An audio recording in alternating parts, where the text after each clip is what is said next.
Seguimos aquí en nuestro semanario Orbe 21 y más temprano en el primer bloque hablábamos de la importancia de la realización del Concilio Vaticano II y luego el documento de Medellín, ¿no? En la religiosidad popular y en el impulso que tuvo la religiosidad popular en América también. Y ahora queremos volver a ese tema, hablar de estos momentos, de este momento tan importante para la Iglesia, de hablar de algo que vendrá dentro de muy poco, porque en muy pocos días se va a realizar la canonización, entre otros, de Pablo VI, que es el Papa que terminó el concilio, el Papa que vino a Colombia, a Medellín, y que fue muy importante, ¿no?, en esta transformación de la Iglesia.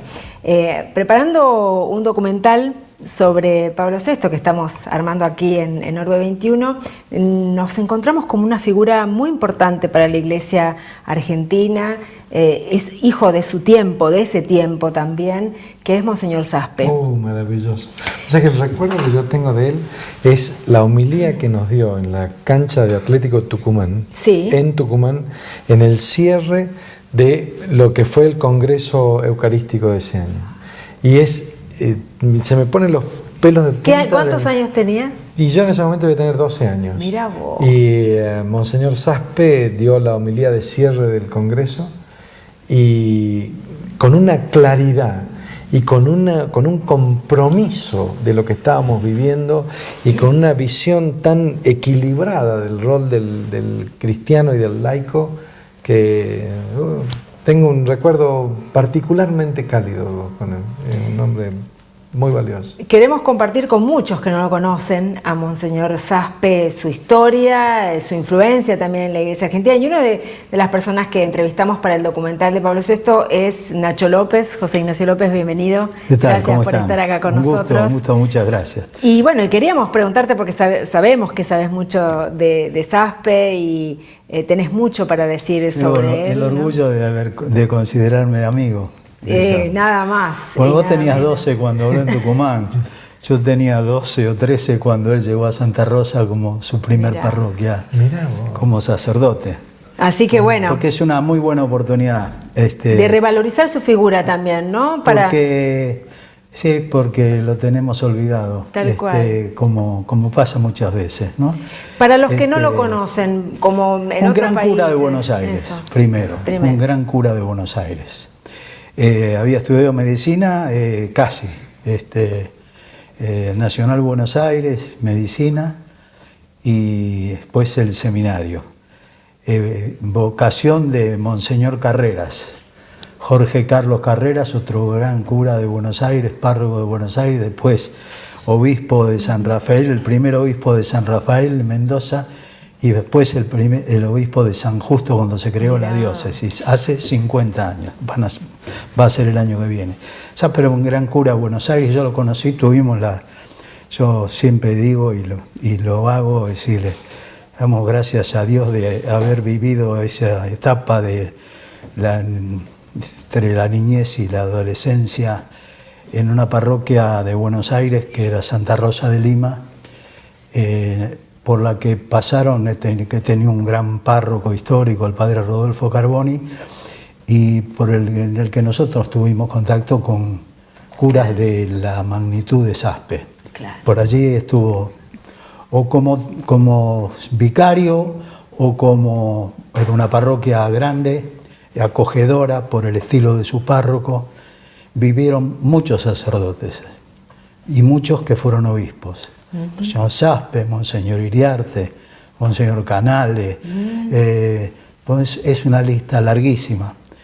Y algunos fueron obispos, después jóvenes, de los que entonces nos encontrábamos ahí haciendo la cola para confesarnos que Saspe, que era un gran confesor de jóvenes. Qué lindo.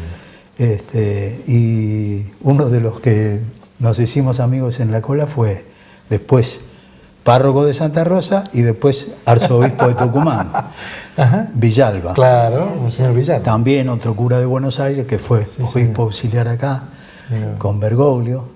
Dicen que el confesionario de Saspe tenía una fila larga de jóvenes, ¿no?, que esperaban. Una larguísima fila de jóvenes.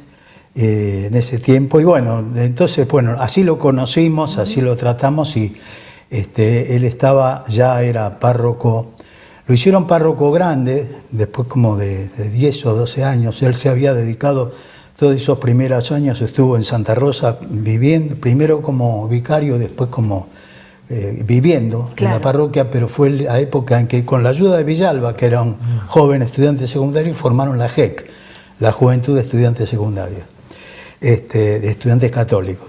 Y de allí lo hicieron párroco primero de una parroquia en Belgrano, que no tenía templo, nada, le dieron una casa, Lourdes, en Belgrano, y después lo hicieron párroco de Luján porteño.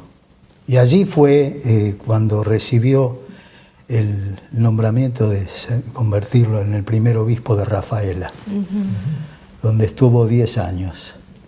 Y luego, por este año, la oportunidad de lo de Pablo VI creo que es muy coincidente, además, en el caso de Monseñor Saspe, porque se están cumpliendo, o se han cumplido 50 años que Pablo VI lo hizo arzobispo coadjutor para suceder a su muerte a Fasolino, al cardenal Fasolino, en Santa Fe, en la provincia de Santa Fe. Y después, porque se están cumpliendo 70 años, se van a cumplir ahora en diciembre, de su ordenación sacerdotal. Entonces, yo lo comentaba el otro día allí en la charla, cuando hablamos de la iglesia de Pablo VI y de toda esta iglesia. Y en aquel momento hicimos un paralelo entre Pablo VI y Francisco.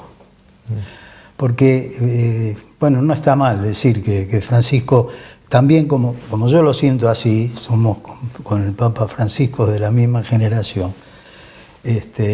Para nuestra generación, Pablo VI fue nuestro Papa. Claro.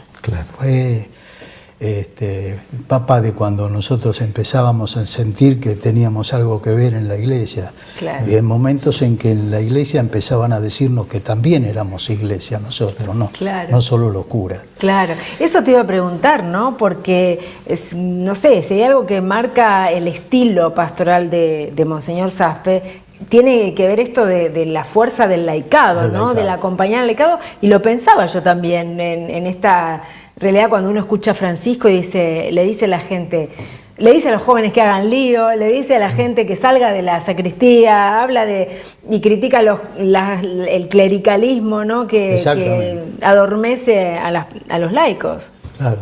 Bueno, es decir, nosotros tuvimos esa fortuna de formarnos con todas las tensiones propias del momento y de la situación. Claro. Es decir, era otra iglesia, la del Pablo VI hereda ese gran gesto, ese fenomenal gesto de Juan XXIII de abrir las ventanas, ¿no? Claro. De abrir la ventana de la iglesia, de cambiar, de iniciar otro tiempo, otra época. Y Francisco hereda ese otro fenomenal gesto fundacional que es la renuncia de Benedicto XVI. La renuncia de Benedicto XVI también tiene una magnitud para mí, también un rasgo de bisagra. Sí, es incomparable, inconmensurable, incomparable, ¿no? Y el Pablo VI le toca tomar el timón en el concilio y con todas las idas y las vueltas y las discusiones y las peleas y las divisiones y las separaciones y venir a América Latina y ser el primer papa que va a Jerusalén. Es el papa que es Pedro que vuelve. El otro había sido Pedro el que fue. Claro. Y ese fue el gran Pablo VI.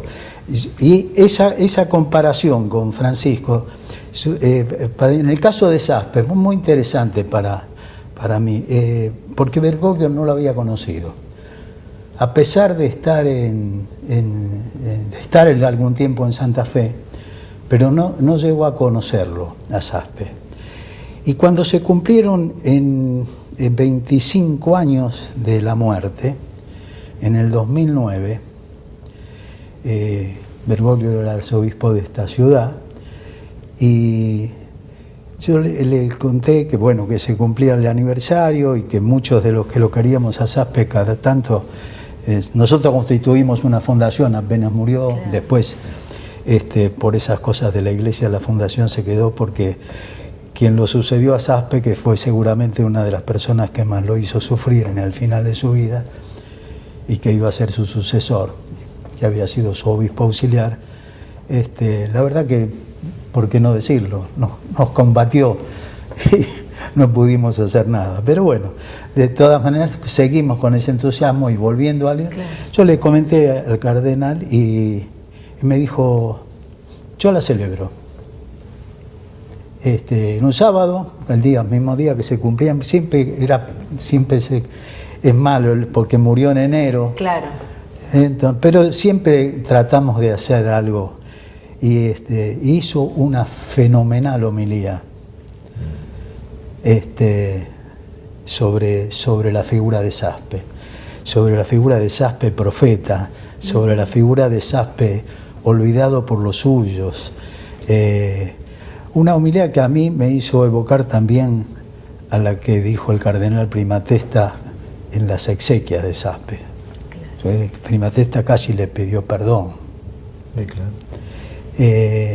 Saspe había sido vicepresidente primero, vicepresidente segundo de la conferencia, y vale la pena recordarlo en estos días, también por algún otro episodio que recordamos en aquel momento, acordándonos de Pablo VI, que mucho tuvo que ver, porque obviamente, seguramente Saspe lo trató a Pablo VI, bueno, como podía tratar un obispo latinoamericano al Papa, de verlo ocasionalmente, de verlo para las visitas al Límina, pero Saspe estuvo en Medellín, Saspe estuvo en Puebla, y seguramente que Pablo VI vio en él, porque por ejemplo en el 73, que acá hubo un lío en La Rioja.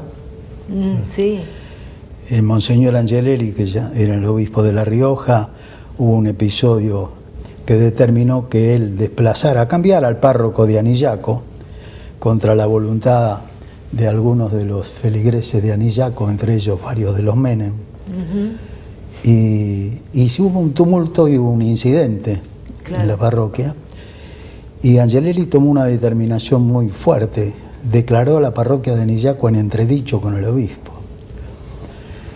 Y Pablo VI lo mandó al Monseñor Saspe, que ya estaba en Santa Fe, Como vedor de esa situación. en su nombre. Y Saspe visitó La Rioja, habló con Angelelli, habló con toda la gente, y después transmitió el respaldo del Papa Pablo VI, revisando por ahí algunos de los libros de Saspe, transmitió eso, el saludo, el respaldo a un obispo que no es marxista ni comunista, que está en la línea del Evangelio y que es un obispo católico que está en comunión con el Papa. Eso fue textual casi de Saspe. Y después le pidió a Saspe que fuera en febrero, ya no me acuerdo bien de qué año, pero por ahí, por los 70, Saspe fue a La Habana. Fue el primer obispo que, mandado por el Papa, a predicar ya cuando más o menos en la iglesia habían empezado a tener un diálogo que nunca se rompió, pero fue a predicar el retiro a los obispos y sacerdotes en 2 tandas, y a los religiosos y las religiosas. Eso se continuó después con los años. Después, no sé, el otro obispo de Rafaela, que fue Casareto, también fue a predicar. Y no solo eso, después hubo, y todavía hoy creo, sacerdotes de San Isidro, de la diócesis de San Isidro, que van a Cuba y que trabajan en Cuba y están en Cuba. Varios de ellos han ido y vuelto, ha estado 2 años. Hay alguno que es obispo por ahora, no me acuerdo, no quiero equivocarme. Pero recordar a Saspe es un acto de maravilloso, justicia. Sí, totalmente. Y pensaba también en otro de los que van a ser canonizados ahora, en breve, junto con Pablo VI, se van a canonizar a Monseñor Romero. Así es. ¿No? Y se me ocurría vincularlos por esta necesidad de comunicarse con la gente a través de la radio y de los mensajes radiofónicos, ¿no? Romero, sus mensajes, sus homilías eran escuchadas por todo El Salvador, y me parece que Saspe también tenía una llegada muy grande a través de la radio. Saspe con los medios tenía, es decir, Saspe era al estilo de Laguna también, claro. Era un gran cinéfilo, le gustaba ir al cine, le gustaba estar al tanto de lo que pasaba, tanto de los medios. Quizá por ahí yo ya tenía la amistad y la relación construida con él desde mucho antes de que yo llegara a ser periodista. En realidad empezamos en ese sentido, a él lo eligieron obispo en el 61 y yo empecé a trabajar en La Nación en 1961. Mirá. Pero cuántas cosas que los unen. Pero bueno, desde fechas ahí, la verdad relación. que todo el tiempo que a mí me sirvió, es decir, que yo tuve que escribir también sobre cuestiones religiosas y sobre la vida de la Iglesia, que lo hice casi desde el principio. Claro, a mí, supongo que para Saspe también poder conversar conmigo, no solo conmigo, con algunos otros también, de los cuales ser amigos, periodistas y no, tener un poco, y también nosotros poder tener el panorama de la Iglesia en la Argentina, en momentos en que la relación entre el periodismo y los obispos, y el periodismo y la Iglesia, no era ni de cerca lo que es hoy, claro. Porque yo tuve experiencias muy difíciles, ¿no? apenas si nos atendían, ¿no? Claro. Había obispos que en vez de repartir noticias nos daban medallitas. Sin duda. Vos que has sido un testigo privilegiado de la vida de estos hombres tan comprometidos con la Iglesia, con el Evangelio y con los problemas concretos de su tiempo y de su gente, ¿no? ¿Por qué crees que estas vocaciones que fueron tan extraordinariamente llamativas en la década del 70, hoy parecen ser menos evidentes?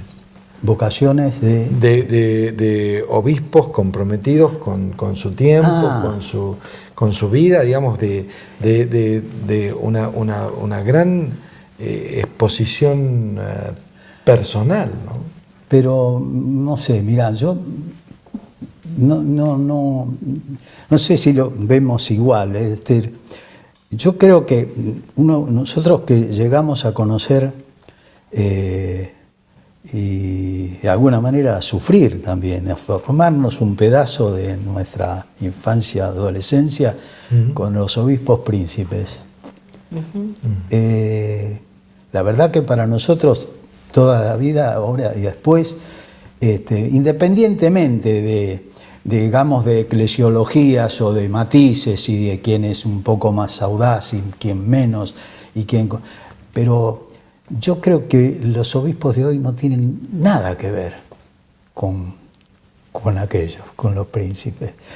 Son obispos hoy en los que por ahí mucho más o mucho menos algunos, pero que en definitiva hoy quizás se nota más, porque ya entendimos que la Iglesia es pueblo de Dios. Claro. Y hoy yo creo que todavía nos pesa, y también hace el Papa en protestar contra el clericalismo, que no es solamente de curas. No, por supuesto, viene desde abajo para arriba y desde arriba para abajo. Estamos, sí. Es decir entonces yo creo que la figura del obispo es distinta. Mucho más pastor. Sí. Y mucho más próximo que la del príncipe alejado de la realidad. Pues es que lo que sucede es que estas figuras fueron como la transición entre esa figura egregia pero lejana. Creo que se notaba, ¿no? Más, claro. Y el hermano que está al lado Claro. tuyo en la necesidad. Que se Ellos notaba forman más, el ¿no? puente. De todas maneras, la prédica de Francisco, que ya venía de acá, y que se hacía acá, es absolutamente imprescindible. Esa iglesia que Francisco describe como que él sentía que era una iglesia en la que cerrábamos la puerta y nosotros nos quedábamos todos adentro, ¿no? Tienda de campaña. Y adentro, usted sabe que, te decía, usted sabe que cuando adentro hay humedad y qué sé yo, y la cosa empieza a estar mal, a oler mal. Claro. Hay que salir, hay que ir, abrir, ¿no? claro. Bueno, bastante trabajo le dio a Bergoglio en esta ciudad convencer a curas y a laicos de qué sentido tenía para él el estado de misión. Exacto. Porque le preguntaban a ver cómo eran los horarios, cuándo eran las reuniones. Claro, tal y cual. no tiene nada que ver con Claro. eso. Era permanente. Bueno, hoy él está haciendo con la iglesia. Absolutamente. Eso es la sinodalidad Tal cual. Sí. con la que está peleando. Tal cual. Sí. Bueno, muchas gracias, No, gracias Nacho, a por estar ustedes, acá. No lo presentamos al principio, pero porque todos lo conocen, ¿no? Un periodista de una trayectoria enorme aquí en Argentina, una persona muy conocida en todo el mundo, así que gracias por venir y Muchas darnos tu gracias. testimonio. Gracias por acordarse de Saspe. Hasta aquí hemos llegado y hemos compartido este semanario. Esperamos que les haya gustado mucho, que hayan también podido aprender como nosotros con todos los temas que tratamos. Así que si Dios quiere, la próxima semana nos reencontramos y volvemos a compartir nuestro semanario Orbe 21.